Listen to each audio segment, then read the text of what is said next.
Well, hello everyone, and welcome back to the 3D printer. It is hard at work making tray paint bottle holder number 2. The first one turned out really well, and as you can see, it's probably about, what's it say on the screen? 21%? 21% complete. Takes quite a bit of time for it to print it, but it's what little filament that comes out each time is, it's neat watching it go though. Getting a little bit of stringing as it goes across each section, but it's easy just to wipe that off when it's done. And of course that thing around the perimeter, it helps take it off the heated bed a lot easier. They call it a brim.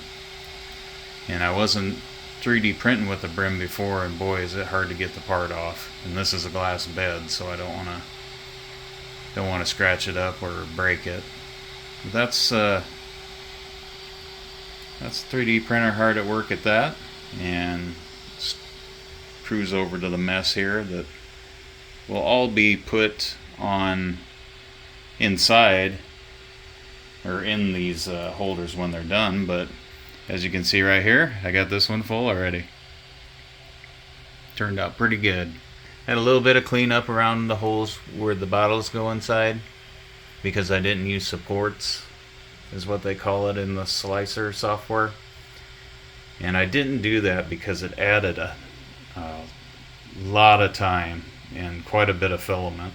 So I wanted to print them out as economical as possible, and it just took a little bit of trimming with the knife where there was a little blob here and there, and sanded, and then it was good to go. But it holds 8 Vallejo paints, and the reason why I went with this 2-tiered system for the Vallejo, after looking at my bottles, I had another tier here for a third set, but the print time was ridiculous on it, I thought, for what it was going to be.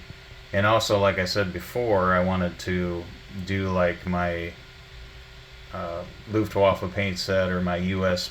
Ground Forces paint set. They come in sets of 8.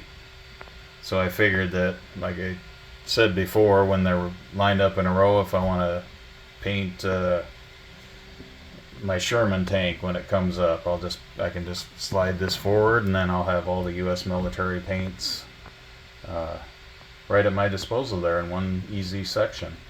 And then they hold 5 testers bottles as well, but they'll be all lined up against the back here like so when they're done. Just kind of wanted to show how that turned out. Very happy with it, and I got 4 more to go after this one prints to get all these bottles up out of the way. I'd like to thank everyone for watching. See you guys next time.